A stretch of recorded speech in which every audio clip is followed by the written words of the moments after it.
Good afternoon, friends and family. My name is Ruth Graham, and I am so honored to be here with you today because I know you're here because you loved Carl as much as I did. My husband Frank and I met Carl and Kathy at Kamiki Christian Church in Hawaii. We connected almost immediately. There were 15 years between my husband and I, and 15 between Carl and Kathy. You know, it is a special gift from the Lord when you find a couple that both of you like and that they like the same things that you do. Frank and Carl loved the military. They loved the air shows. Kathy and I loved crafts and ministry and just giggling. And all four of us loved movies. And so began almost 40 years of friendship. When they lost Kyle, our hearts broke with them and we drew even closer.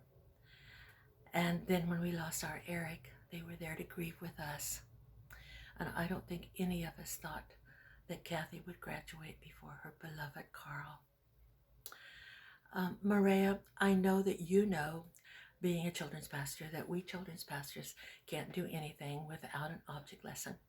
So that's how I would like to honor my brother Carl today. I know words are hardly enough at a time like this, but using this sign behind me, I want to share the words that are Carl to me. Beginning with C. Carl was crazy and an awfully lot of fun. There were crazy skits at church, moonlight picnics on the beach, connecting with the Magnum PI actors, and who could ever forget our annual Academy Award nights where we dressed up Hollywood style and actually voted on all those who were on the Oscar nomination list that year. And Carl made sure that there was a trophy for the winner. Of course, we had to bring it back the next year. And Carl was compassionate. He was never ashamed to show the tender side of his heart, his big heart. Kyle's death nearly broke that heart, and it was a long time in healing. But God, in his mercy, brought along baby Matt. And Matt, today I just want to say, you must have been of one very smart little baby to have chosen the daddy that you did. A. Carl was always active, always busy, always doing something, always planning something. He was active to the end. And we all know that Carl was an artist. In fact, I have one of his pictures right here.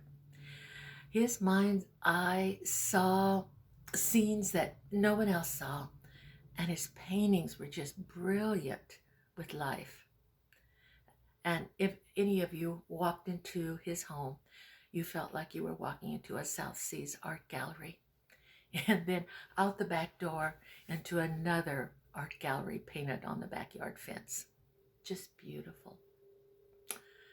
R. Carl was resilient.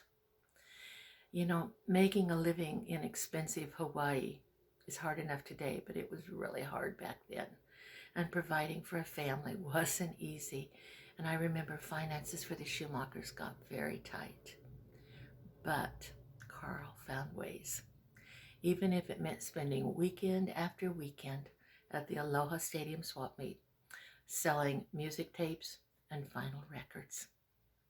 And he was resilient too when he chose to keep on living after he lost his dear Kathy. And through all these years, we saw Carl rely on his Jesus. And finally, L. Carl loved Kathy, and his children learned well how to treat their own spouses from having watched their parents.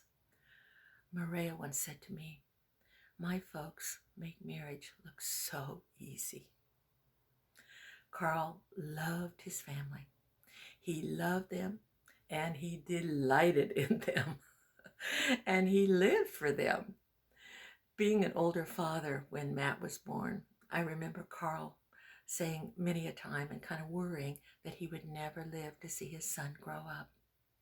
Isn't God good?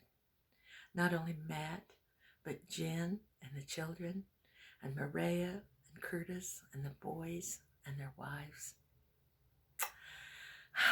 Thank you, Jesus, for being so honoring to your son.